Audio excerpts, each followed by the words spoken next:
President mu butumwa bwe umushomirwe Major General Jim Hwezi nagira ngo bakuru b'amadini bine gukora na government okureba ngo babingo bworona n'ubushomanguzi. We have to work together to eradicate poverty, to combat disease, to fight corruption, and provide the country with a moral compass.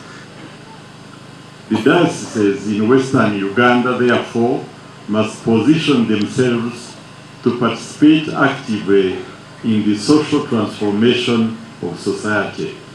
Nayongera asima ababuruzi b'enziri ngo bakozere umurimo muhango okuhindura imitima y'abantu. As you all know, Kigezi is the cradle for revival in Western Uganda.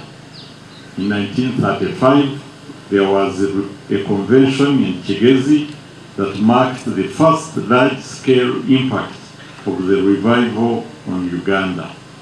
Nyakushima mkuru w'ihanga General Yoweri Kaguta Museveni abo kutwasa nke kanisa kandi kamuhuriraho one of the provincial assemblies ariko yati Yoweri ndeko kuhereza ruhanga owandinzira omuchaka nkagumaho akandekaho umuhereze mweno atwasa munonga kandi nitushima ruhanga bwe bimezibwe nabo abari kuhereza hansi ye.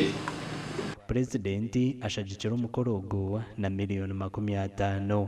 Tuzakwetegura kwakira ikigambo cya ruhanga kandi umubulizi wetu ni Bishop George Turyasingura or Bishop wa Rwenzori East na wajumiriro muzego kunywa marwa. Mwambwira bamwe murya mwarugani mwijiro mumba. Abandi mugendero no muziki yanyu mwagasigano no mushende byanyu. Gashisha b'ibintu sagashisha maka gashisha bakazi gashisha miyeto amarwa umugandi abicarizo muri Nkokonjerumbara barabwirwa ko itantare ngambo ezero kubatwara umukohebwa na no kuretendwa no maka ebigambo rwe Reverend Canon Bob Zumwesije umukushaba kukunduza ekanisa ya St. Paul's Church of Uganda Nkokonjerumbara. When they say, when the woman begins talking, you keep quiet. So when the woman speaks 500, 1,000, 2,000, you keep quiet as a man. The woman will get there at 3,000 words. As I teach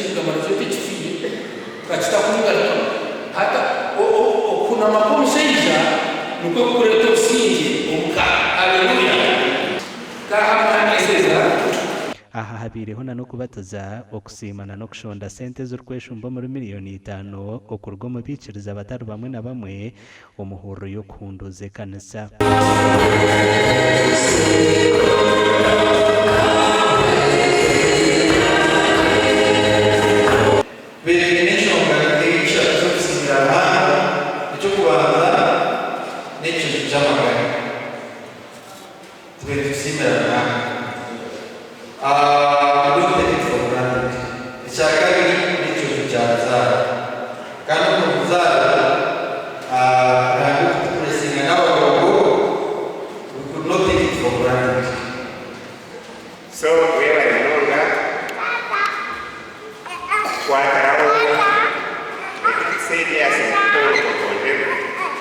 Babazire bashabirwe kukoreza abana umudini ngo babeco kureberaho. Shebe mujazura uguze muri kurwaho bita bakishabuke abarushera bazore kandi abakuza twifureho abana bayinshutaho kuza kumwiguru bayabonetaho kamabotaho ubwaragize aba Yesu Kristo.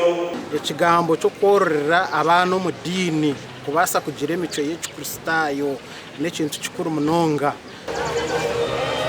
Amakuru agagasha kwa Dani Basibye na Sandeke William.